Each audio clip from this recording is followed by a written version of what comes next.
es un proceso continuo, universal e irreversible, que determina una pérdida progresiva de la capacidad de adaptación y solo culmina con la muerte, ¿no?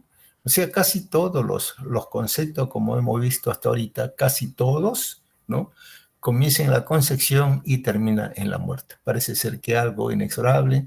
No hay otros conceptos que diga que puede, entonces, o qué cosa es lo que ha pasado, ¿no? ¿Por qué en la concepción y por qué no al momento del nacimiento, ¿no? Porque entonces, y esto es simplemente porque hay grupos de células que solamente actúan durante la concepción y estas tienen una función determinada y que van a terminar todo eso cuando ya se produce la salida del feto, ¿no? O sea, el nacimiento. Cuando sale ahí, entonces ahí también culminan la función de muchas células.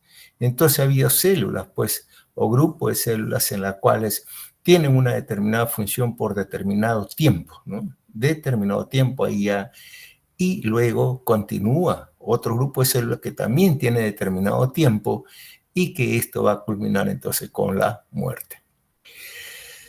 Otro concepto, ella dice también que este es también, ¿no?, toda esta característica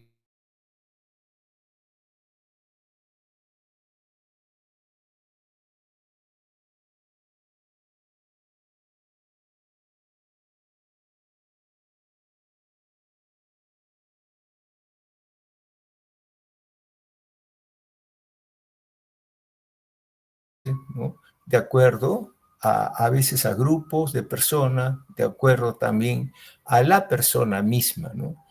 Y eso pues, y en la misma persona, todos los órganos no envejecen también de la misma manera y al mismo tiempo, ¿no? Entonces hay de repente determinados órganos en el organismo, ¿no?, de la persona que pueden presentar cierto deterioro, ¿no?, y otros no.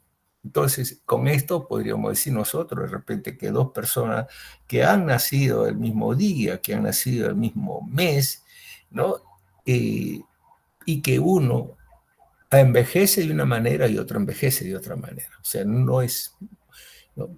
Claro que solamente es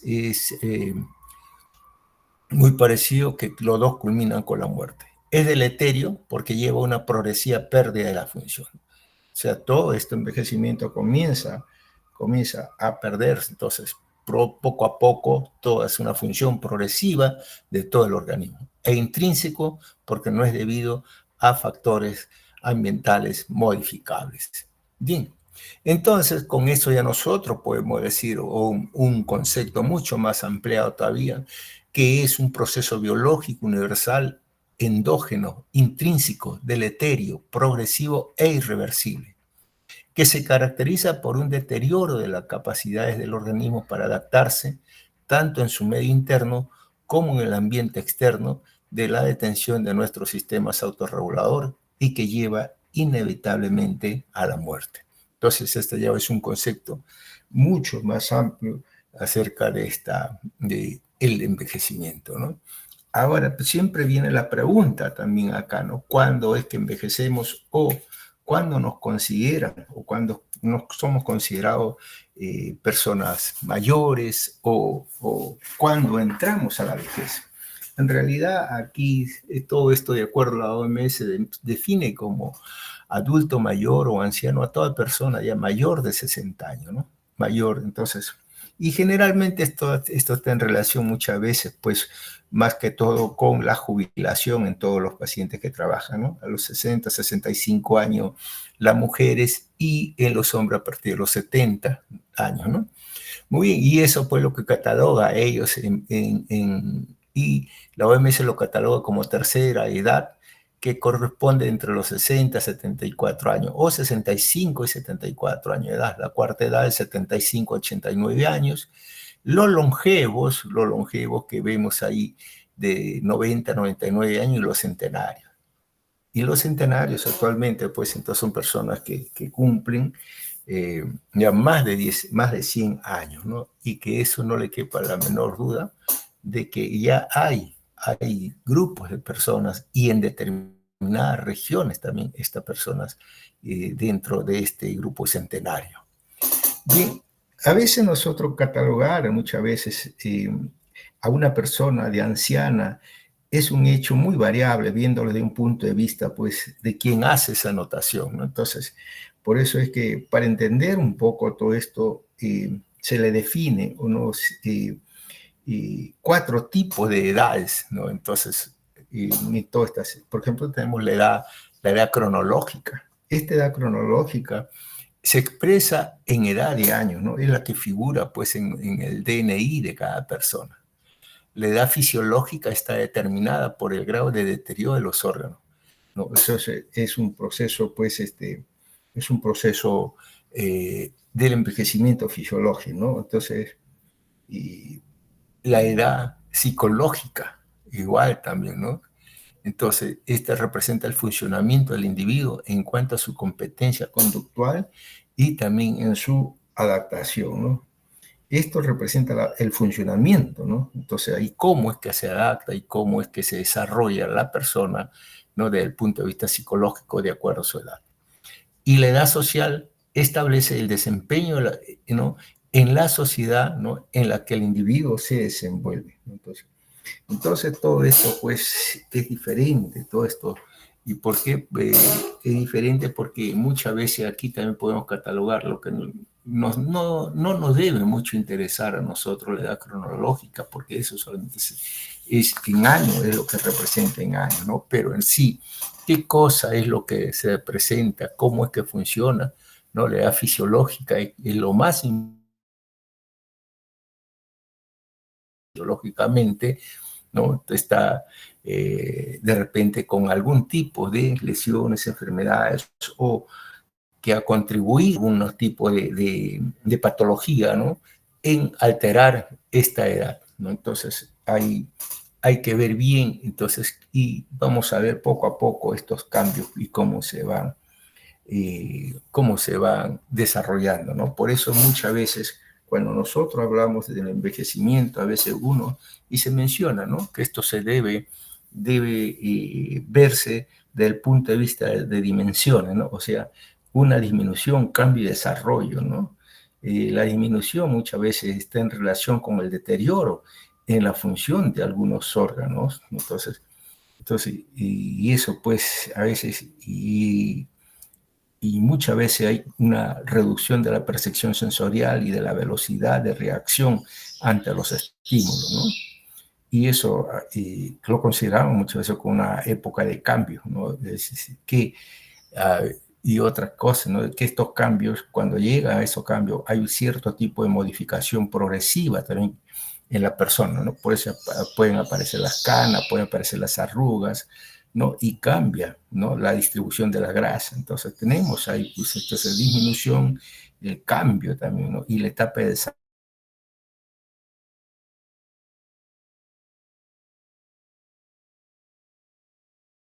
Síntesis trans tienen una mayor aceptación que otros y tienen mayor experiencia que otros, ¿no?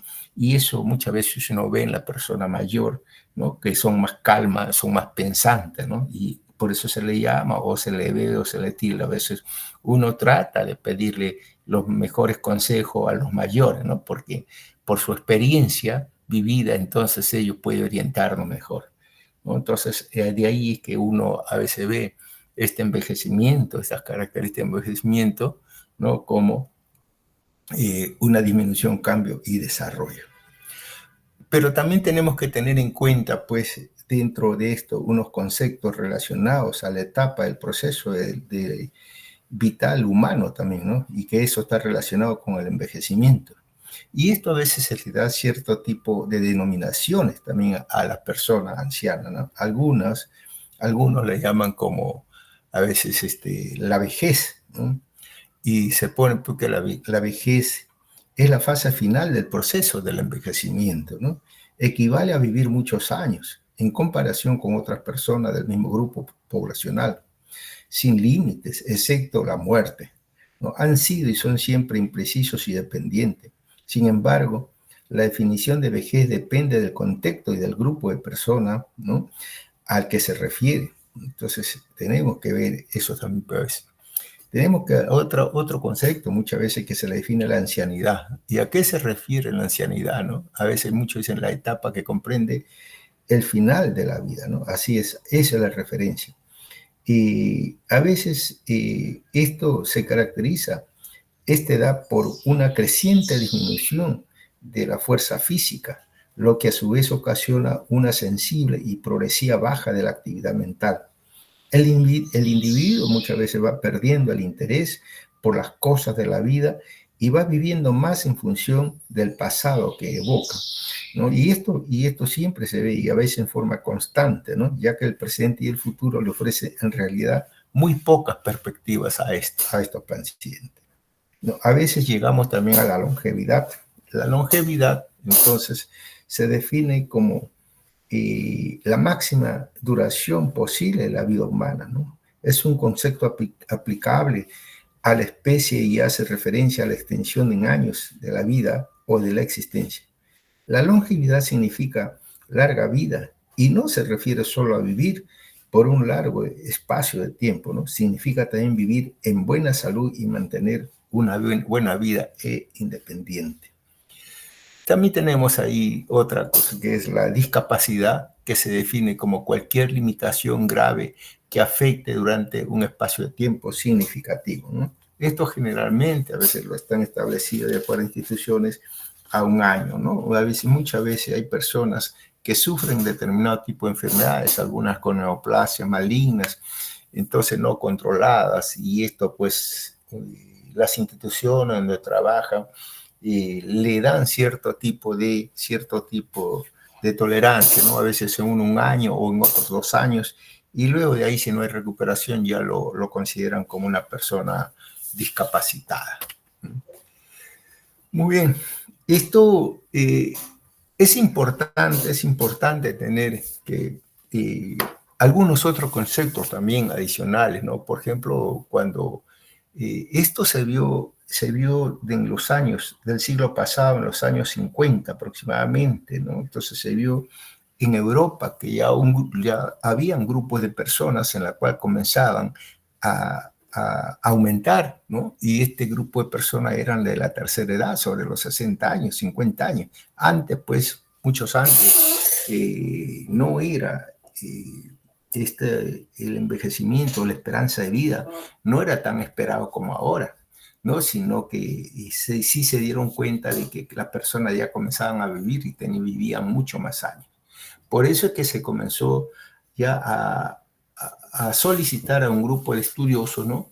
Para ver y que investiguen por qué la persona era que ya comenzaba a vivir mucho más años. De ahí que nace en los años 50 aproximadamente la gerontología como la ciencia que estudia el proceso del envejecimiento de los seres vivos. Esto siguió así no tan solo en Europa, también en parte en España, Inglaterra, y también se extendió acá a América, en los Estados Unidos. Y es así como en los años 70 del siglo pasado comienza a aparecer entonces una nueva rama de la medicina que es la geriatría, ¿no? Y en la cual estudia la prevención, el diagnóstico, el tratamiento y la rehabilitación de las personas de la tercera edad. Y entonces, pero esto actualmente, pues considero yo que esto, como siempre se los digo, también lo menciono, que esto, pues, la geriatría para mí considero que esta es una especialidad del futuro, ¿no? ¿Por qué? Porque cada vez la gente mayor es la que más está prevaleciendo, ¿no? Sobre las personas menores, ¿no? Entonces, por eso es que la pirámide se está invirtiendo, ¿no? Habiendo existencia mayor de personas mayores y menos cantidad de niños. Entonces, esto hace pues que de repente se requiera una serie de personas, ¿no? Una serie de profesionales capaz de poder brindar cierto grado de atención. Esto también ha hecho pues de que los gobiernos tomen mayor interés, ¿no? Y entonces comenzaron a hablar también acerca de la esperanza de vida y por qué es que envejecían y cuál era y cuánto tiempo podía vivir una persona. Entonces, la esperanza, y ahí salió como la esperanza de vida, y esto no viene a ser sino una medida estadística que se utiliza para estimar la cantidad promedio de años que se espera que viva una persona en determinada población o grupo, tomando en cuenta factores como edad, género, condiciones de salud y otros elementos demográficos, ¿no? Entonces, y esta esperanza de vida muchas veces es una medida comúnmente utilizada que se refiere a la cantidad promedio de años que un recién nacido se espera que viva, si las tasas de mortalidad actuales se mantienen constantes a lo largo de su vida, ¿no? Por eso es que aquí, según esto, pues se dio que el tiempo máximo de vida para una persona es de 120 años. Pero estos 120 años se da cuando los fenómenos intrínsecos del crecimiento y el envejecimiento se desarrollan en un medio adecuado, ¿no? Entonces, cuando se desarrolla así, bueno, uno puede vivir. Pero esto también está supeditado, ¿no? Supeditado a que la persona o el grupo de personas, el lugar donde viven, la alimentación, el estilo de vida, ¿no? Entonces influye mucho también la patología que pueda presentar. Esto hace muchas veces que esta esperanza de vida se acelere y ya no podamos llegar a 120 años, sino esto se acorta mucho, ¿no? Entonces estos 120 años se vuelven 80, 60, 70 años, ¿no? Y eso ¿y por qué? Porque todo eso está en relación muchas veces con el medio ambiente y en relación también con el estilo de vida que puede llevar cada persona. Esta esperanza de vida puede variar, entonces, según el país, región o grupo de población en particular. Es un indicador importante en la planificación de política de salud, ya que permite a los gobiernos y organizaciones de salud prever las necesidades futuras de atención médica, de prevención y desarrollar estrategias para mejorar la salud y calidad de vida de la población. Entonces, con esto es que digamos que esto ya se vuelve, pues como le dije en un inicio, ¿no? Esto ya es un problema gubernamental, ¿no? Un problema gubernamental y que esto pues se hace necesario, ¿no? Se hace necesario en los gobiernos. Muy bien. Tenemos, por ejemplo, que la esperanza de vida de un hombre y una mujer, ¿no? En el Perú, ¿no? Que en el 2023 alcanzó 33 millones y medio de personas. Entonces, en las últimas 3 décadas de esta esperanza de vida, el Perú ha aumentado 11 años. 11 años ha aumentado la esperanza de vida en el Perú. Y esto, pues, se relaciona a que, por ejemplo, que el promedio de vida es 77,2 años, 73,3 años para los hombres, 77,2 para las mujeres. Pero este es en Perú, pero la esperanza de vida muchas veces está así, se dice que a nivel de cifra mundial, por ejemplo, ¿no? En el proyecto que se ha realizado del 2015 al 2050, el porcentaje de los habitantes del planeta mayores de 60 años casi se duplicará, ¿no? Y pasará del 12% al 22%. Esto trae consigo que se espera que el número de personas de 60 años o más aumente de 605 millones en la actualidad a 2.000 millones en ese mismo periodo. El número de personas de 60 años o más será pues superior al de niños menores de 5 años, ¿no? En el 2050 se proyecta que habrá en el mundo cerca de 400 millones de personas con más de 80 años de edad. Entonces, como imagínense ustedes, si esto sucede así, entonces, ¿cómo vamos a estar nosotros en un país ya longevo prácticamente, ¿no?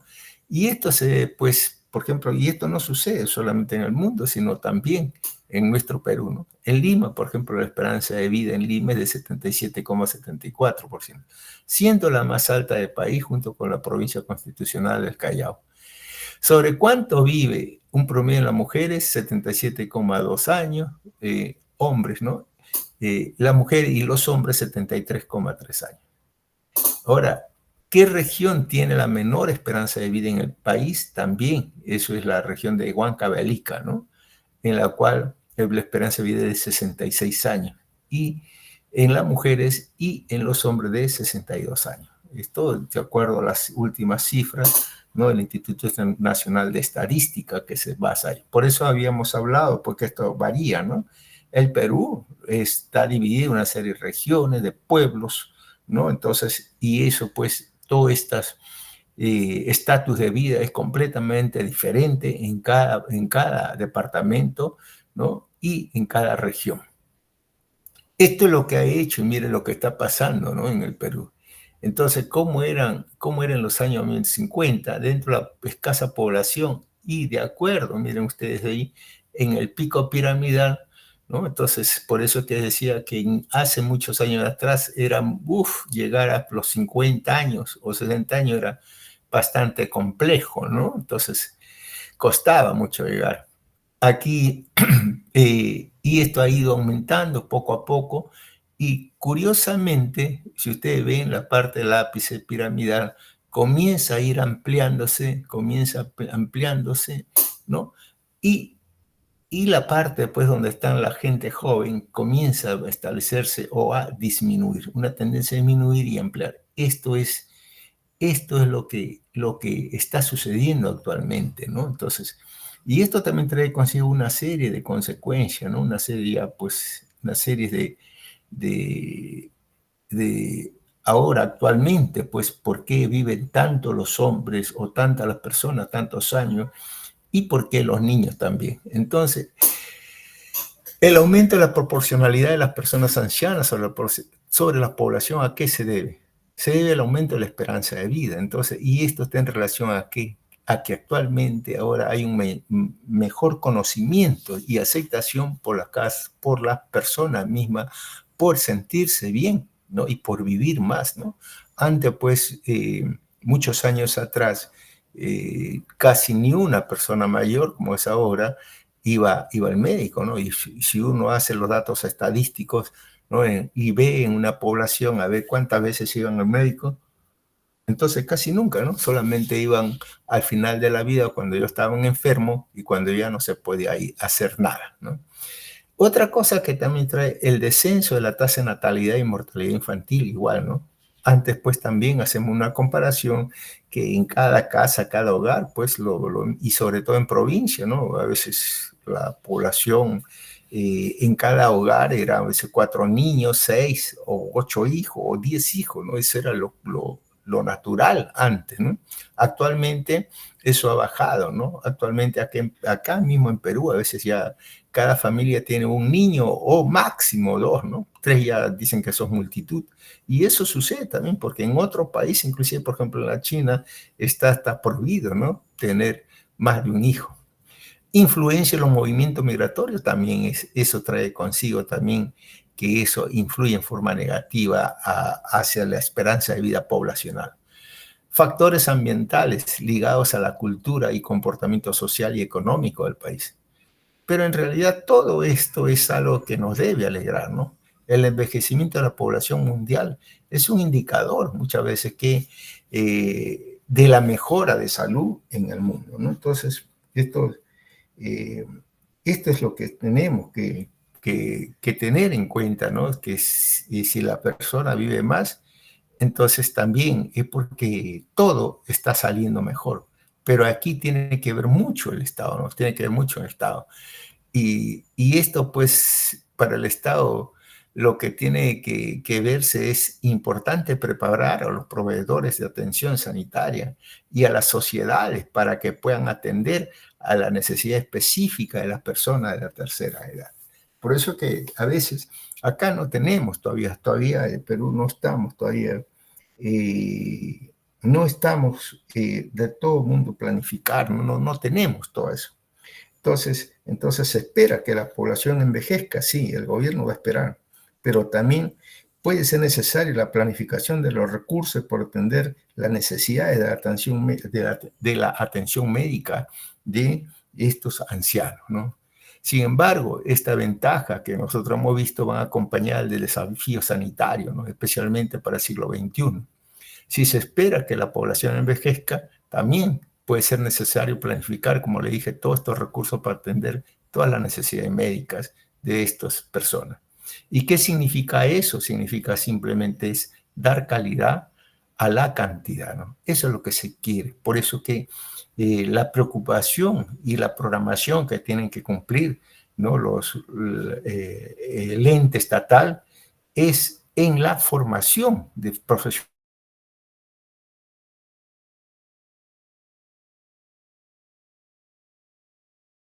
puedan dar estos recursos y apoyo, sobre todo preventivo, ¿no? Todos estos pacientes mayores.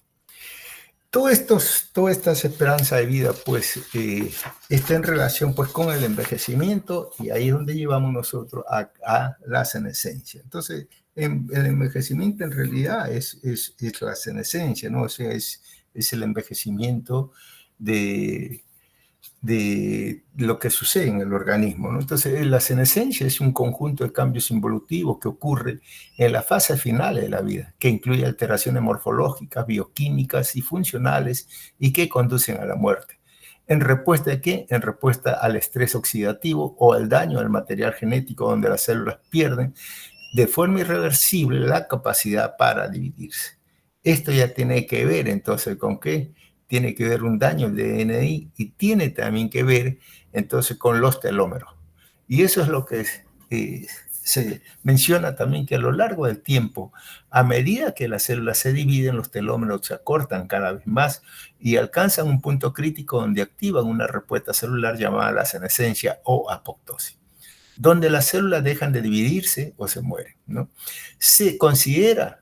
Esto se considera un mecanismo de defensa contra la proliferación descontrolada de células dañadas que pueden llevar al desarrollo del cáncer. Esa es otra ventaja también de los telómeros, ¿no? Porque a veces en esta replicación celular, muchas veces, pues, la replicación celular da entonces motivo a que todas estas células comiencen a replicarse. Pero cuando hay esas células alteradas o células que tienen algún tipo de daño en el ADN, hay otras células encargadas para su destrucción. Otras células, por ejemplo, como las natural killer, que se encarga de destrucción. Pero, ¿qué sucede? Si este telómetro y da lugar a una formación de células y otra formación, al llegar a su ciclo concluido, entonces a su acortamiento total, entonces esto va a dejar de producir esas células. Y al dejar de producir esas células, entonces a veces pueden entonces también dejar de producir todas esas células dañadas, y de esa manera es algo protector para el organismo. El acortamiento de los telómeros entonces se considera un marcador del envejecimiento y la senescencia celular, ¿no? Y la aparición de enfermedades relacionadas también con la edad. O sea, todo se relaciona ahí, todo se relaciona con respecto a la senescencia. Ahora, la senescencia en realidad, lo que sucede acá, esto pues va a dar lugar pues a diversos factores, por eso que se produce este tipo de lesiones. Y estos son el envejecimiento celular, ¿no? Que ocasionado por cada vez que una célula se replica, la célula también se va envejeciendo, ¿no? Y entonces eso también trae consigo el daño al DNA, y el daño al DNA también está provocado por una serie de sustancias, ¿no? De rayos ultravioletas, está provocado también por sustancias oxidantes, ¿no? Entonces, por quimioterapia, etcétera, y eso se produce un daño al DNA. Y también otra cosa, que es el estrés oxidativo, que también comienza pues a actuar sobre todo esto daño. Aunque las células senescentes ya no se dividen, siguen vivas y pueden influir a través de la liberación de diversas sustancias como factores inflamatorios y también de enzimas. No es que una célula senescente, no es que una célula que ha dejado de reproducirse, entonces ya, como ya dejó de reproducirse, se muere. No, no se muere, no se muere. Todavía están protegidas y solamente que no se va a replicar nada más.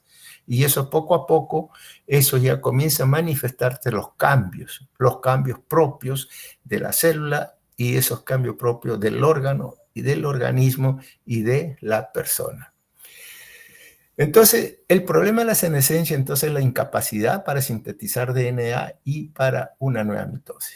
Y esto trae consigo una serie de cambios, ¿no? Y estos cambios celulares, que lo que estamos viendo es que a nivel celular se traduce en un aumento del contenido nuclear en forma de heterocromatina, de vitrinucleación, aumento del tamaño del citoplasma, acúmulo de autofagosomas, ¿no? Como la lipofucina, y la disminución para la capacidad de la síntesis. Todo esto va a provocarse, ¿no? Cuando una célula senescente o cuando deja de reproducirse. Entonces, sigue sigue dando una serie de alteraciones celulares. Bien, todo esto trae consigo, pues, entonces que el envejecimiento no está regulado por hechos no bien conocidos todavía y de etiología multifactorial. El envejecimiento se produce por deterioro funcional progresivo, ¿no? ¿No? Y este envejecimiento resultaría también como consecuencia de alteraciones que ocurren en forma aleatoria y que se acumulan a lo largo del tiempo. Entonces, todas estas alteraciones incluyen una serie de patrones, ¿no? La senescencia va produciendo un lento deterioro funcional. O sea, poco a poco, todos estos factores negativos del medio ambiente o de nuestro estilo de vida, entonces va produciendo un lento deterioro funcional y morfológico de la célula, y esto pues la prepara para qué, para el acontecimiento final. ¿Qué cosa es? No viene a ser, que no viene a ser sino la muerte del organismo. Y aquí tenemos nosotros factores intrínsecos y otros factores intrínsecos de esta génesis multifactorial, ¿no? Lo más importante, por supuesto, que son estos factores extrínsecos, que está en relación con qué factores ambientales, el tabaco, contaminante, el estilo de vida, ¿no? La dieta, el sedentarismo, ejercicio, tabaquismo, el trabajo, etcétera. Y el desarrollo de enfermedades crónicas, que estos desarrollos, como le digo, aceleran el envejecimiento. Por ejemplo, la diabetes mellitus, ¿no? Por ejemplo, el sedentarismo, falta de ejercicio, aumento de peso. ¿Qué nos va a llevar esto? Una diabetes. ¿Y esto qué hace? Ocurre por una serie de fallas orgánicas, una serie de fallas celulares, y esto es lo que en vez de nosotros llegar o poder encaminar a estos 120 años, muchas veces esas fallas orgánicas es la que disminuyen nuestro, digamos así, nuestro promedio de vida, ¿no? Entonces, y sobre todo el principal factor extrínseco, ¿no? Es la exposición a los rayos ultravioleta. Ese es el principal factor, ¿no? Ese es extrínseco, ¿no? Es la exposición a los rayos ultravioleta, es lo que nos va a traer a nosotros una serie de cambios patológicos. Bien, entonces por eso es que envejecer, ¿no? A veces, muchas veces, tiene que ser bien llevado, bien orientado, ¿no? Ahora sí, ya por las personas, y gracias a tantos documentales, a tantas informaciones, ¿no? Entonces la persona tiene otro carácter. Y sobre todo, promover el tipo de alimentación, ¿no? Envejecer, pues, con un envejecimiento activo, un envejecimiento sano, ¿no? Entonces, tomarlo como una cosa que es propia del organismo, ¿no? Y que no tenemos por qué estresarnos ni molestarnos por ser viejos, simplemente ganar vida a la vida, mejorar nuestra alimentación. Y una cosa que siempre tiene que estar una persona mayor es activa, ¿no? Una persona mayor activa es la que va a hacer, ¿no? De ella un envejecimiento bueno. Por eso es que a veces hay un diferente clasificación o tipo de envejecimiento, ¿no? Entonces, cada uno de nosotros tiene una vivencia personal, ¿no? De nuestras personas mayores, y esa imagen va cargada de emociones positivas, de emociones negativas, pero siempre con mucha carga emocional. Aquí por eso es que se ha puesto a veces algunos tipos de estas personas ancianas, otras personas mayores, ¿no? Y dentro de ella, por ejemplo, nosotros catalogamos al anciano sano. Al anciano sano se cataloga como una persona mayor de 65 años cuya característica física, mentales y sociales están de acuerdo con la edad cronológica. No padece enfermedad crónica ni ningún grado de problemática funcional ni social. Los cambios inherentes al proceso del envejecimiento no deben ser considerados como patología, ¿no?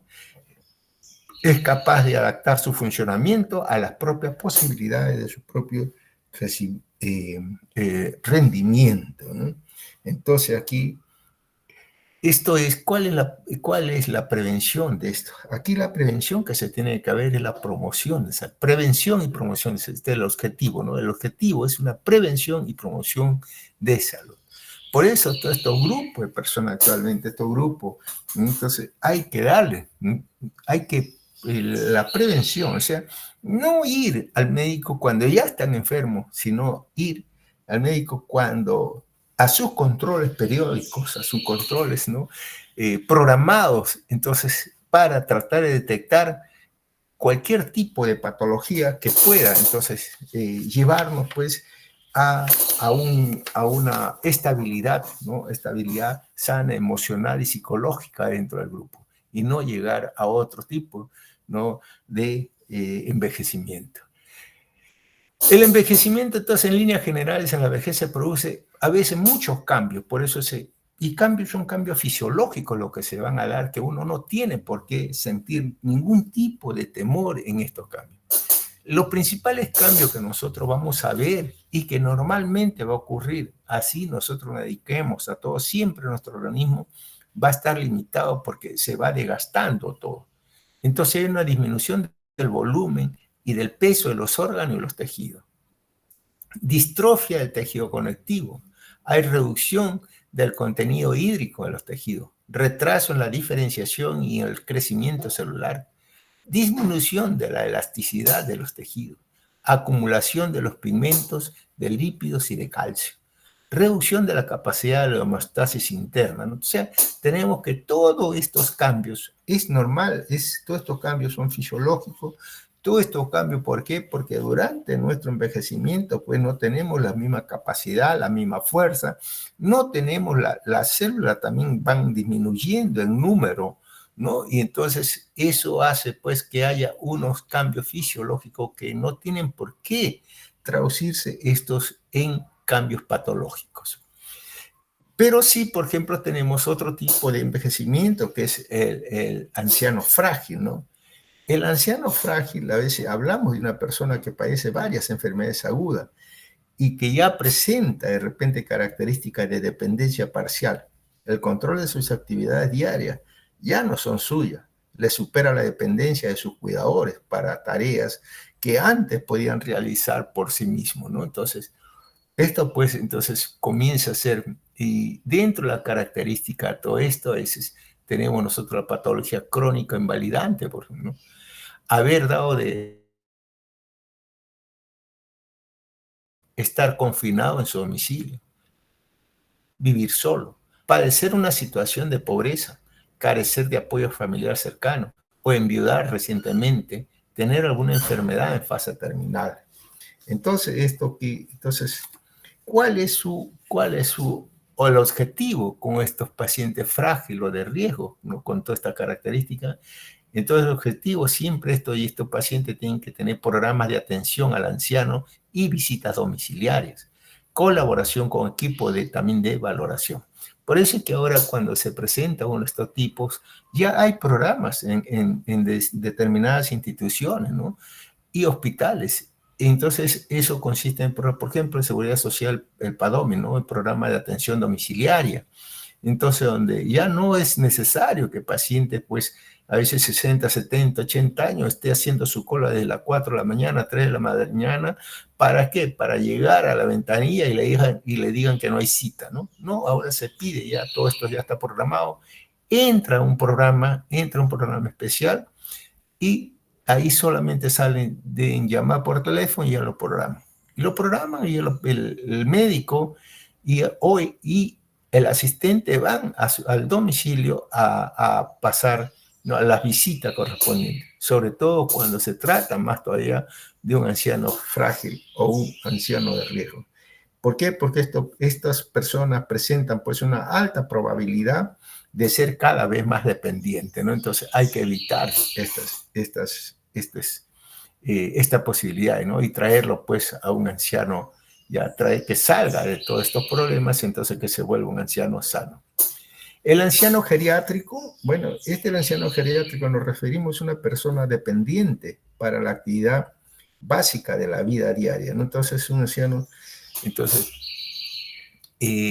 ya esto va a depender, son ancianos dependientes. De hecho, el hecho de vestirse, ir al baño o moverse les requiere de un esfuerzo que no pueden realizar sin ayuda de un cuidador. Entonces, además de cumplir los requisitos de fragilidad, sufren de problemas mentales y o sociales que lo llevan a estar institucionalizados, ¿no? Esto, pues, el grado de dependencia de repente puede llegar a ser total, o en todo caso, pues, tiene que estar dentro, hospitalizado. ¿El objetivo cuál es? El objetivo de esto es tributario de atención y evaluación geriátrica especializada, ¿no? Entonces ya son pacientes que requieren atención continua, ¿no?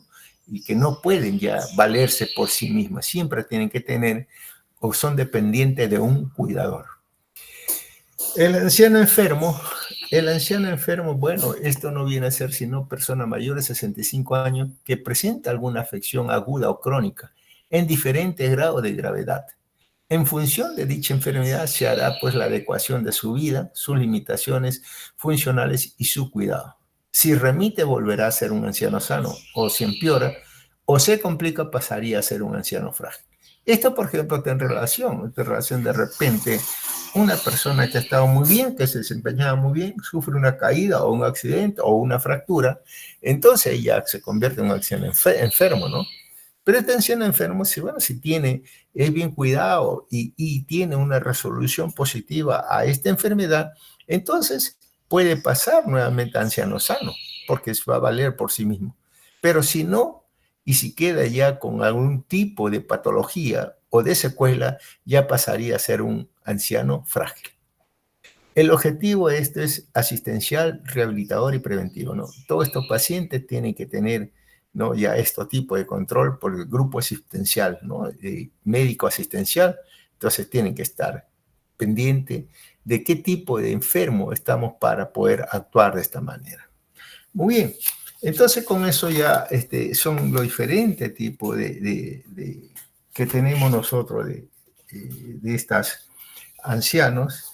Y ahora tenemos que ver las teorías del envejecimiento. Bueno, hablar de teoría del envejecimiento, actualmente se dice que existen más de 320 teorías del envejecimiento, ¿no? Entonces, estas son generalmente las grandes teorías que tratan de explicar, ¿no? Tratan de explicar los procesos del envejecimiento y desde distintas perspectivas, ¿no? A veces dentro de estos grupos, numerosos grupos, se le ha agrupado en dos grandes grupos a estas teorías de envejecimiento. Son las teorías estocásticas y la teoría no estocástica. La teoría estocástica, donde se dice que los procesos ocurrirían de modo aleatorio, que se acumula con el tiempo procedente del medio ambiente hasta alcanzar un nivel incompatible con la vida. Y la teoría no estocástica o la teoría genética, que refiere que es una continuación del proceso de desarrollo y diferenciación según normas predeterminadas y codificadas por el genoma. Entonces son dos teorías claramente, ¿no?, opuestas, diferentes, en la cual una tiene que ver mucho con el estilo de vida de la persona, ¿no?, y con todo su hábitat, ¿no?, y otra pues que todo ya está programado, ¿no? O sea, refiere que acá ya todo completamente ya está programado y simplemente ya va a suceder lo que sucede porque genéticamente así va a ser escrito. Dentro de la teoría estocástica vamos a desarrollar simplemente alguna de ellas en forma muy sucinta, ¿no? Es la teoría del error catastrófico, la teoría del entrecruzamiento, teoría del desgaste, teoría de los radicales libres. Y la no estocástica es la teoría del marcapaso y también la teoría, pues, genética. Bien, entonces, viendo todo esto, entonces vamos a ver en qué consiste esta teoría. La teoría del entrecruzamiento, ¿no?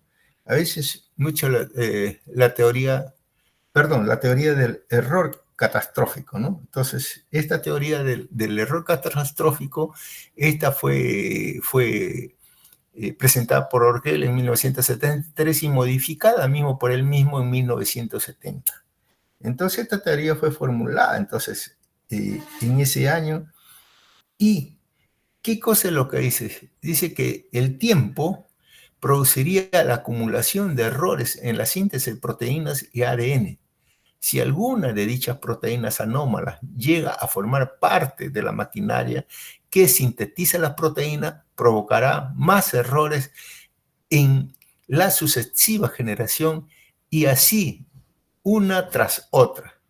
Esto conlleva a un error catastrófico de la homeostasis celular que provoca la muerte celular, ¿no? Entonces, esto pues, en realidad comienza pues a hablarse que si hay un error y esto no es corregido en la replicación celular, entonces todas las células que se van a reproducir van a estar falladas. Entonces, todo esto conlleva pues a este error catastrófico.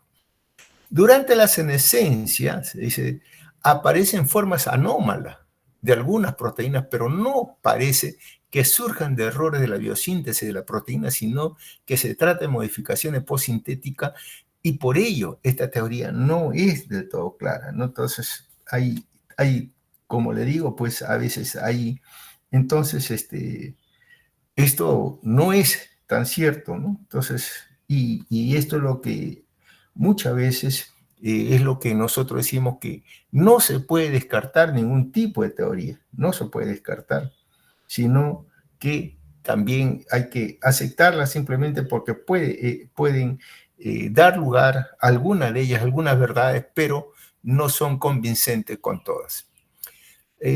Otra teoría son las teorías del entrecruzamiento, también denominada teoría pues, de los enlaces cruzados, ¿no? Entonces así se le denomina a esta teoría y fue formulada por Bromley en 1991, ¿no? Donde explica que la formación de los enlaces moleculares entre las proteínas o cadenas de ácidos nucleicos se incrementan con la edad, ¿no? Esto se va a incrementar con... Ahora, esto pues determinaría que el envejecimiento y el desarrollo de las enfermedades dependientes de la edad, ¿no? El desarrollo, todo está, por ejemplo, se dice acá que los cambios moleculares intra y extracelulares que afectan la información contenida del DNA y el RNA produciría una mutación celular y posteriormente la muerte del paciente, ¿no? Ahora, esto también no explica todos los fenómenos relacionados con el envejecimiento, pero sí algunos. Por ejemplo, el desarrollo de la catarata, que es secundario a que las proteínas del cristalino sufren una glicosilación y comienzan a entrecruzarse entre ellas, lo que conlleva a la opacificación progresiva, ¿no? Del cristalino, ¿no? Entonces, esto da lugar. También, entonces, esta teoría del entrecruzamiento, ¿no? Entonces, también explica que las complicaciones en relación con el desarrollo de las complicaciones diabéticas, Bromley estudió el papel fundamental que ejerce la glicosilación o la glicación, ¿no? No enzimática que se van a dar en estas teorías. La glicación se inicia en la fracción de la glucosa con residuos de lisina y alguna base de ácidos no nucleicos, y que con la edad se produce un aumento significativo, ¿no? de estos productos. Entonces, esto hace muchas veces que esto sea de carácter reversible, ¿no? Todo esto comienza a presentar una serie de alteraciones, ¿no? que dan lugar a todas estas enfermedades crónicas de la diabetes. Entonces, la teoría también, otra teoría que tenemos también es la teoría de el desgaste por acumulación, ¿no? La teoría del desgaste o acumulación de productos de desecho, ¿no? Esta también fue presentada por Sheldrake en 1974, que propone que cada organismo estaría compuesto de partes irreemplazables y que la acumulación de daño en sus partes vitales llevaría a la muerte de las células, tejidos u órganos y esto finalmente de todo el organismo. ¿Esto en qué se basaba? Esto se basaba en la observación, ¿no? de las células en animales de edad avanzada, donde se observa elevado número de sustancias como la lipofucsina y la degeneración basofílica que se ve. Esto es entonces también no es nuevo. Esto se vio, ¿no? Porque esto de aquí se dice también que el pigmento de lipofucsina es el pigmento de la vejez, ¿no? La acumulación de este pigmento de la vejez. Entonces, esto a veces, ¿qué cosa es? En el envejecimiento celular se puede explicar en términos de acumulación de la ruptura de los productos citoplasmáticos. Y sugirió que la lipofucsina, ¿no? se conoce con su acumulación dentro de la célula, pero no está claro si la lipofucsina es perjudicial para las funciones metabólicas o celulares, no esta función. Entonces, Esto, entonces, ahí, entonces, esta acumulación de lipofuscina, entonces, dentro de las células, aunque está demostrada que no se conoce con certeza si es dañina para las funciones de la reproducción metabólica o no, ¿no? Entonces, ¿por qué? Porque simplemente esta lipofuscina es un producto de desecho y que no puede destruirse, no puede ser destruida ni transportada a través de la membrana de desecho. Entonces, los lisosomas pues no pueden destruirlo ahí. Entonces, de ahí, pues, entonces, estos lisosomas pueden degradar la lipofuscina y el producto de desecho no pueden destruirlo. Entonces, o no pueden transportarlo a través de la membrana más externa, o sea, no pueden sacarlo fuera de la célula. Entonces, esto es lo que conlleva a veces, muchas veces a ver, pero por eso no se sabe si la lipofuscina pueda o no pueda ser dañino en realidad para esto, pero sí se conoce que esta lipofuscina es el pigmento de la vejez. La teoría de los radicales libres, esta es la teoría, bueno, esto es una teoría ya más aceptada, es una teoría más popular también que fue presentada por Harman, ¿no? Harman en 1956, ¿no? Y, esto más que todo comienza a decir que el envejecimiento resulta de los efectos perjudiciales fortuitos causados a tejido por reacciones radicales libres. Estas reacciones pueden estar pues implicadas en la producción de los cambios del envejecimiento asociados con medio ambientes, enfermedades y con procesos intrínsecos de esta acá, ¿no? Entonces, los radicales libres reactivos son formados dentro de las células y que puede observar la biomolécula y producir muerte celular, ¿no? Y daño celular. Estas reacciones perjudiciales de los radicales libres se producen sobre todo en los lípidos, los cuales son los más susceptibles, ¿no? En toda esta lesión. Entonces, y puede provocar también toda esta muerte celular, como vamos a ver acá. Se ha sugerido, aquí con todos estos radicales libres, se ha sugerido pues que el estrés, ¿no? El estrés oxidativo es un gran mecanismo, ¿no? Que tiene dos mecanismos donde afectan a todo este proceso. El efecto directo sobre la producción y el procesamiento de ARN, por ejemplo, ¿no? Y los cambios en la distribución guiónica de la célula. El proceso normal de producción de energía tiene lugar en el interior de la mitocondria. Ahí es donde tiene lugar esto. Entonces, y ahí es durante este proceso se genera una especie reactiva de oxígeno, las cuales son moléculas inestables y altamente reactivas que producen daño a su alrededor a través de reacciones oxidativas, con alteraciones de los cromosomas, la macromolécula, colágeno, elastinas y lípidos.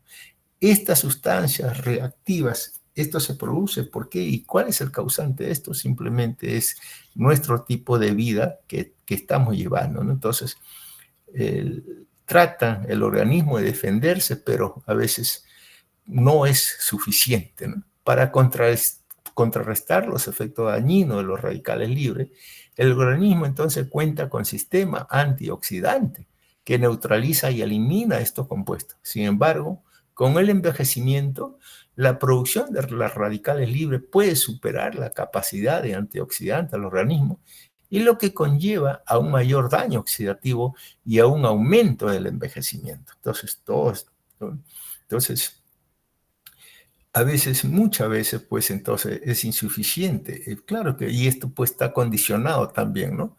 Y está condicionado, ¿por qué? Porque las situaciones, y que se ve ahí, que la situación con más generación de radicales libres, ¿cuáles son? A veces, muchas veces estamos en esto, ¿no? En la dieta desequilibrada, ¿no? O sea, unas dietas no adecuadas, mucho carbohidratos, muchas grasas. Entonces, eso, falta de verduras o falta de sustancias que puedan contrarrestar a todos estos carbohidratos. Ejercicio físico extenuante también.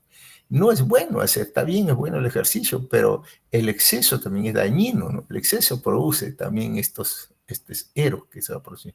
Contaminación ambiental, las radiaciones ultravioletas y el tabaquismo. Entonces son todas estas situaciones que aumentan, ¿no? Y desequilibran, ¿no? Y hacen pues que la célula entre en un estrés oxidativo y que provoque una serie de cambios celulares. Por supuestamente que a veces los antioxidantes son los que, sobre todo mejorar la dieta, ¿no?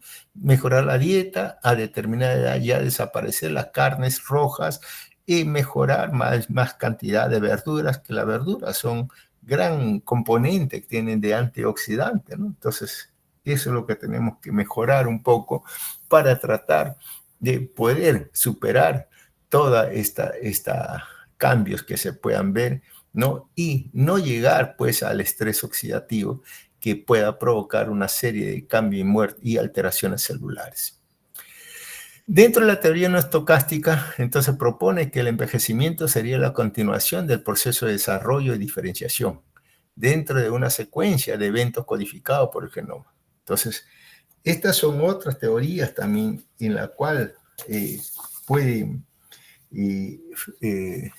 decir que ya todo está predeterminado, ¿no? Esta teoría que ya sostiene que todo está predeterminado. Y tenemos la teoría del marcapaso y también tenemos la teoría genética. La teoría del marcapaso, o también llamada teoría, pues, inmunológica. A veces también ustedes lo pueden ver por una teoría del reloj molecular o del reloj celular también, ¿no? Entonces teoría del reloj también lo encontramos a veces como el reloj que se encuentra a nivel teoría del cronómetro celular, que también se le conoce a estos tipos de teoría. Entonces y esto pues dice que para esta teoría el genoma nuclear actúa como un reloj molecular o un reloj celular, controlando y programando los cambios que se desarrollan en el organismo, desde su concepción a través de distintas etapas biológicas hasta el envejecimiento.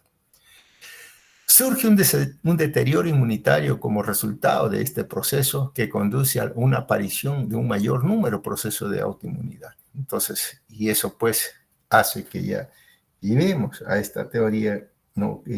a otras circunstancias que nos lleve a la muerte celular también. La teoría genética sugiere que el envejecimiento se produce por un proceso continuo con la embriogénesis, crecimiento, desarrollo y maduración. Puede producirse por mutagénesis o por amplificación continua de algún gen. También se puede dar por disminución de la capacidad funcional conforme desciende la capacidad de división. Y esto puede llevar pues, a una atrofia o muerte celular por agotamiento de la mitosis. Y esto muchas veces aquí nos hablan de que existen, ¿no? Existen patrones de longevidad específicos para cada especie animal. E inclusive se habla que estos patrones específicos también, ¿no? También están en relación, ¿no? Con todos estos patrones propios que vamos a encontrar en la misma persona y sobre todo a veces en algunas personas gemelos también que se encuentran en este tipo de teoría. En conclusión, existe fuerte evidencia de un control genético del proceso de envejecimiento, tanto a nivel celular como del organismo, en su totalidad. La naturaleza multicausal del envejecimiento obliga a no desechar ninguna de sus teorías. Faltan más estudios que analicen la correlación entre el control genético y los factores ambientales. Muy bien. Ahora tenemos cáncer y envejecimiento, también es otra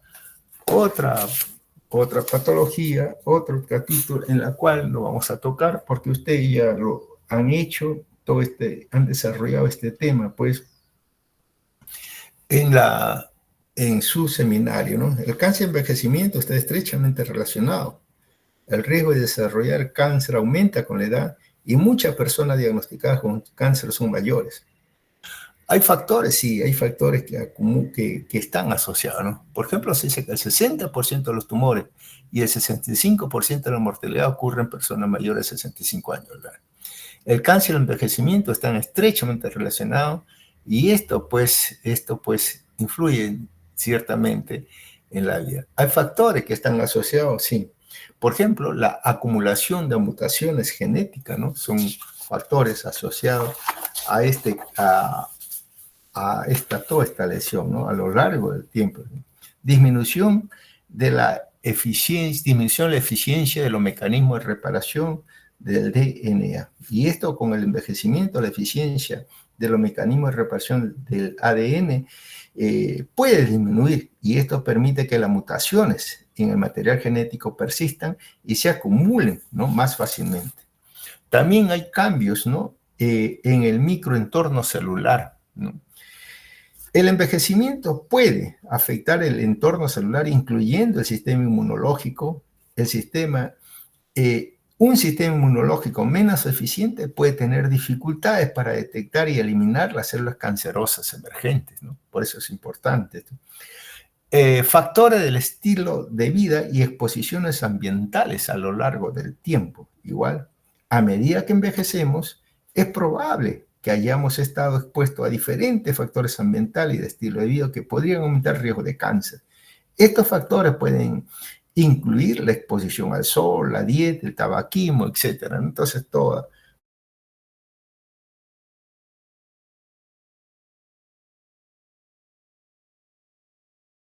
crónica. La inflamación crónica, que a menudo aumenta con la edad, también se ha asociado con un mayor riesgo de cáncer. La inflamación sostenida puede promover el crecimiento y la supervivencia de las células cancerosas. Entonces, por lo tanto, es importante señalar que no todas las personas mayores desarrollan cáncer, y muchos cánceres que se pueden prevenir o detectar tempranamente, ¿no?, con práctica del estilo de vida. Entonces, esto es importante, o sea, la prevención es lo que tenemos que ver aquí. Hay algunas alteraciones que se van a presentar, que se van a dar y presentar durante la edad también. Hay algunas patologías que también pueden darse y pueden corregirse, ¿no?, dentro de esta lesión. Bien, entonces nosotros que tenemos, por ejemplo, en el sistema cardiovascular, el corazón del anciano sufre una serie de alteraciones regresivas que repercuten en su función general. El corazón disminuye de tamaño al mismo ritmo que desciende su fuerza de contracción, ¿no?, mientras que aumenta la resistencia a la diástole. Las fibras cardíacas sufren un acúmulo de lipofucina, y entonces vemos ahí lo que se denomina, pues, la atrofia parda, generalmente. Las fibras cardíacas también pierden fibrillas, se atrofian las mitocondrias, ¿no? A veces el retraso de la recuperación de la capacidad contractil del corazón disminuye la capacidad funcional, lo cual queda más manifiesto por la disminución de la elasticidad de la aorta. La incidencia de la hipertensión arterial aumenta con la edad. El anciano con frecuencia puede sufrir de extrasístoles, de arritmias, no por alteración en la conducción. Hay una progresiva arteriosclerosis también que se van a dar, enfermedades isquémicas cardíacas. Las complicaciones de la arteriosclerosis facilitan muchas veces la aparición de trombosis y de embolias arteriales que se puedan dar ahí, ¿no? Entonces, hay una serie de patologías que están en relación también. A veces, por ejemplo, una enfermedad típica de la vejez es la amiloidosis, ¿no? La amiloidosis focal con depósito de sustancia amiloide específicamente del corazón, o la amiloidosis senil, que también puede ocasionar una serie de alteraciones en la conducción. En el aparato respiratorio tenemos que hay una disminución de la elasticidad de la pared del alveolo, que condiciona una disminución de la presión de oxígeno arterial y la capacidad vital, con aumento del volumen residual.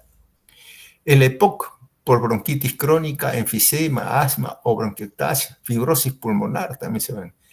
Embolia pulmonar como causa frecuente de muerte acompañada o complicada por neumonía. Todos los procesos pulmonares dejan secuelas de manera de fibrosis también. Entonces tenemos la aparición, entonces tenemos aquí en enfermedades obstructivas crónicas. Bien, el cáncer de pulmón también, ¿no? El riesgo de desarrollar cáncer de pulmón aumenta significativamente con la edad, especialmente ¿dónde? Especialmente en los fumadores, ¿no? Y la exposición prolongada al humo de tabaco es un factor importante, de riesgo importante en estos casos. Muy bien. En el aparato genitourinario, bueno, también vamos a ver nosotros que en el aparato genitourinario podemos ver, aquí van a sufrir una serie de consecuencias. Por ejemplo, podemos decir que en los recién nacidos pueden encontrarse algunos glomérulos subcapsulares fibrosados. El número de glomérulos en el nacimiento es aproximadamente de 1.200.000, por ejemplo, ¿no? Que va disminuyendo lentamente hasta un 50% cuando uno llega a los 70 años. Los túbulos sufren una atrofia relacionada con la pérdida de los glomérulos, ¿no? Al mismo tiempo que se produce una fibrosis intersticial. Los glomérulos no fibrosados presentan una hipertrofia e hiperplasia compensadora. Como consecuencia de ello, hay una disminución funcional del riñón con disminución del filtrado glomerular y aumento de la creatinina. Esta situación o este caso, indudablemente que facilita la aparición, ¿no? La aparición frecuente de un fallo renal. Por otra parte, también los ancianos sufren mucha frecuencia de incontinencia urinaria, que aumenta al mismo tiempo con la hiperplasia prostática, y que está en relación con la disminución de la secreción de andrógenos y un aumento relativo de los estrógenos en la cápsula suprarrenal. Esto puede indudablemente llegar a causar un cuadro de obstrucción, ¿no? Obstrucción de las vías urinarias, ¿no? Y retención urinaria. La hiperplasia se produce principalmente en la zona central, periuretral, mientras que el cáncer se produce a nivel de la cápsula, ¿no? De forma periférica. La incidencia también podemos decir acá es que de cáncer de próstata a veces se aumenta con la edad. En los varones mayores de 80 años, el cáncer de próstata a veces lo tenemos presente en más de un 30% de estos tipos de pacientes. El aparato digestivo también, vamos a ver, el aparato digestivo.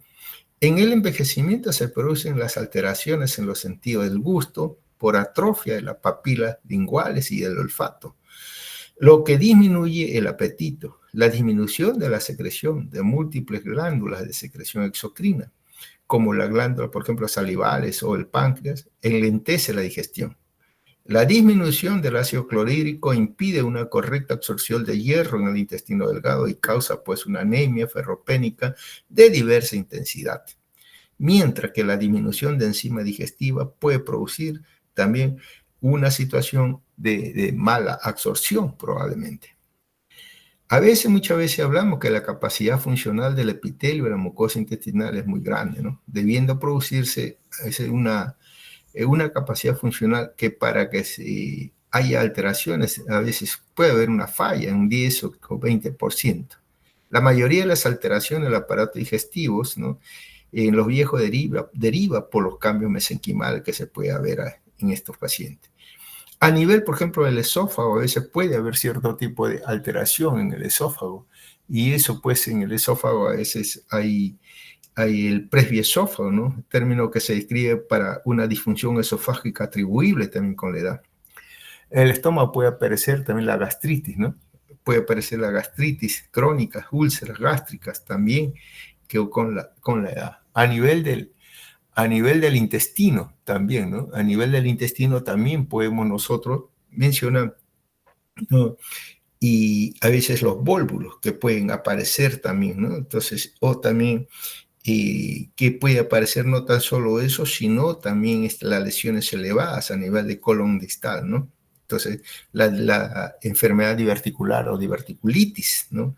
Y también las lesiones elevadas, ¿no? Entonces, los pólipos, ¿no? Entonces, y esto pues tiene que estar en constante control para tratar de prevenir y evitar estos tipos de cáncer que puedan ocasionar ciertos cambios en la piel. También tenemos, por ejemplo, a nivel de la piel, ¿no? A nivel de la piel tenemos la pérdida de la elasticidad, ¿no? Tenemos nosotros la pérdida de elasticidad, ¿no? En el envejecimiento, como se va perdiendo el colágeno y la elastina, ¿no? Entonces la firmeza y la elasticidad de la piel tiende a disminuir con esto. También hay una pérdida de la grasa subcutánea. La capa grasa subcutánea que proporciona el soporte y el volumen de la piel también puede disminuir con la edad. Esto contribuye, pues, muchas veces a la apariencia de una piel más delgada, ¿no? Y se va con formación de pliegues, o sea, comienza a aparecer las arrugas. Eso.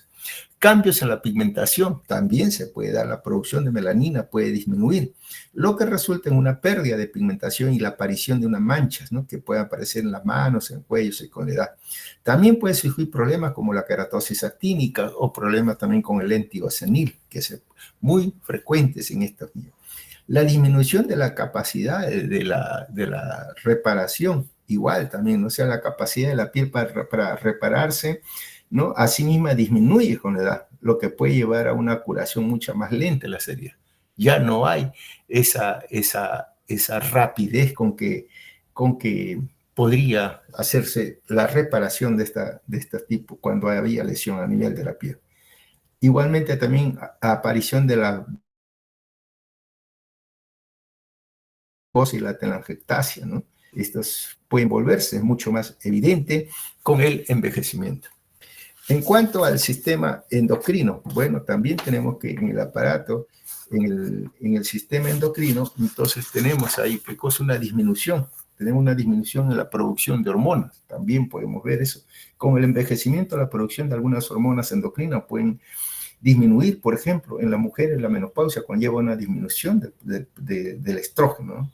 La resistencia a la insulina, ¿no?, que puede producir la diabetes tipo 2 y tiende a aumentar con la edad. La capacidad del cuerpo para utilizar eficientemente la insulina para regular los niveles de glucosa en sangre puede también disminuir.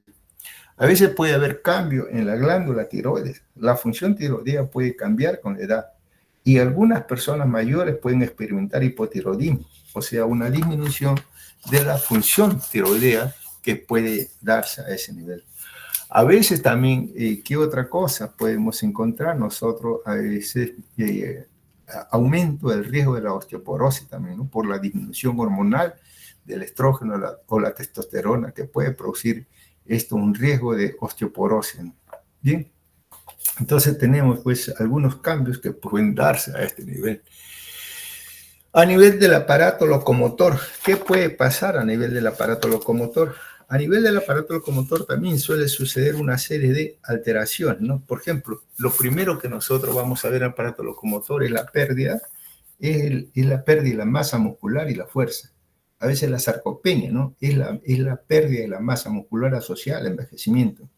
Hay una disminución de la fuerza muscular que puede estar afectada también por que puede afectar la movilidad y la incapacidad. Ahí también comenzamos a ver la degeneración del cartílago articular, puede haber la osteoartritis, ¿no?, es una enfermedad degenerativa de las articulaciones, que se vuelve mucho más evidente con la edad. La pérdida del cartílago articular puede ocasionar dolor y limitar también la movilización. Pérdida de la densidad ósea. Entonces, la osteopenia, que puede llegar pues a una osteoporosis, que es una condición en la que el hueso se vuelve mucho más frágil y propenso a la fractura debido a esta pérdida, a esta densidad. Por supuesto, esto es, a veces hay que recalcarlo, que es mucho más común en mujeres menopáusicas y en personas bastante mayores. También se puede ver acá los cambios de postura, ¿no? La columna vertebral puede experimentar cambio de postura que puede afectar la postura y la alineación también corporal. Disminución de la flexibilidad.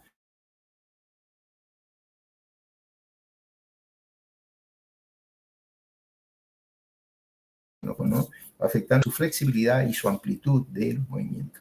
Entonces, todo esto podemos encontrar nosotros en estas. A nivel del sistema nervioso, también podemos encontrar nosotros qué cosa. Igual, ¿no?, el cerebro en el ser humano a veces podemos decir que el cerebro en el ser humano puede llegar ahí a pesar, ¿no? A veces pesa, se dice 1.200 gramos, cuando pesa alrededor de 1.200 gramos. Pero esta tendencia comienza a disminuir, comienza a bajar este peso en la mujer. El cerebro puede ocupar aproximadamente el 93% de la masa craneal en el nacimiento y un 80% en la novena década, la disminución. Entonces, el tamaño, entonces, condiciona a qué? Condiciona a una demencia o condiciona también a un retardo, ¿no? Condiciona a un retardo. Entonces, a veces hay alteración del cerebro que se acompaña en el envejecimiento y con la demencia senil, ¿no? Y esto, bueno, está la disminución muchas veces del polo frontal. Algunas lesiones características del envejecimiento con la aparición de las placas seniles también en la estructura, que son estructuras muchas veces redondeadas, y que esto se relaciona también se relaciona con la demencia senil. O también puede ser la aparición, ¿no? Lesiones neuronales tipo del envejecimiento, la degeneración de Alzheimer, producida por la aparición de fibrillas, ¿no? Engrosadas y tortuosas, ¿no? En el citoplasma neuronal, ¿no? Entonces, a veces, y esto está en relación muchas veces con todo lo que es esta enfermedad de Alzheimer. Muy bien. También tenemos nosotros la enfermedad de Parkinson, que es una enfermedad degenerativa crónica y que puede comenzar entre los 50, 60 años y que progresa hasta la muerte. La lesión morfológica esencial está en donde en la sustancia negra o lucus cerebrio, ¿no? Y el núcleo dorsal del vago. Toda esta sustancia negra se despigmenta y entonces aparecen las inclusiones intraneurales, que son los cuerpos de Levy, ¿no? Y los focos de gliosis que vamos a tener. A veces también tenemos en el sistema nervioso central pérdida de neuronas y conexión sináptica. Con el envejecimiento hay una pérdida gradual de las neuronas, ¿no? Y conexión sináptica del cerebro, que puede afectar también la función cognitiva, ¿no? Disminución de la velocidad de conducción nerviosa. También cambios en la estructura cerebral, cambio en la estructura del cerebro, como la reducción de volumen, que ya lo hemos mencionado, que está entonces en relación con qué, en relación también con la demencia. Bien, entonces con esto pues disminución también en la producción de los neurotransmisores, también muy característico, que es lo que sucede en el cerebro. A veces también tenemos otra cosa que tenemos que ver también con el sistema, a veces hematopoyético, ¿no? Entonces también vamos a ver qué cosa es lo que sucede con el sistema hematopoyético. También el envejecimiento produce una disminución del tejido hematopoyético, aunque no existe una emisión clara, ¿no? Pero esto, pues, con la edad se produce una alteración en la función de algunas células de la sangre, especialmente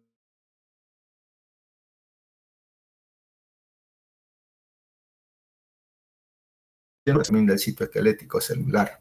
Entonces, la reducción, una reducción en la producción de células sanguíneas, que es también cambios en la composición de la sangre.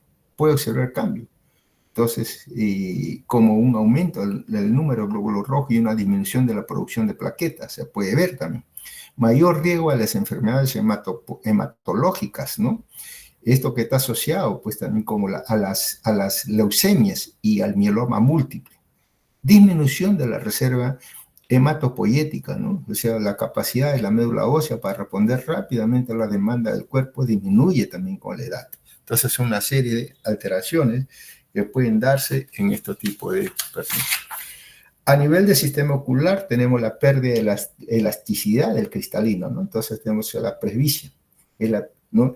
La presbicia, entonces, que es la pérdida gradual de la capacidad para enfocar objetos cercanos debido a la pérdida de elasticidad. La catarata también puede ser otras lesiones que se puede dar.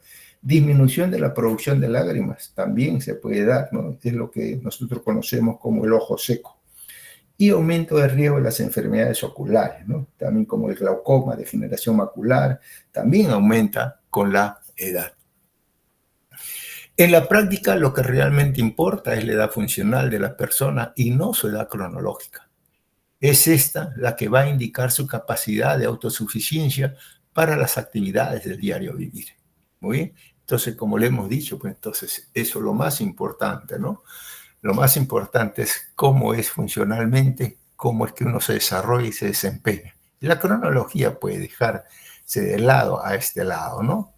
Pero si no, lo más importante que es la edad fisiológica de la paciente. Bien, vamos concluyendo entonces que el envejecimiento es un proceso progresivo, natural del ser humano, que cada persona experimenta con diferente intensidad. Una cosa es definida: todas las especies envejecen y experimentan notables cambios desde su nacimiento hasta la muerte. Aún falta mucho por comprender acerca del proceso del envejecimiento y obviamente estamos muy lejos de encontrar la fórmula de la eterna juventud. Sin embargo, más importante que dar más años a la vida es dar más vidas a los años. Esto es, a fin de cuentas, ¿no? Aumentar la calidad de vida. Muy bien. Con esto se concluye pues este capítulo pendiente que teníamos y ya no estamos bien. Entonces, a no ser preguntas. ¿Hay alguna pregunta?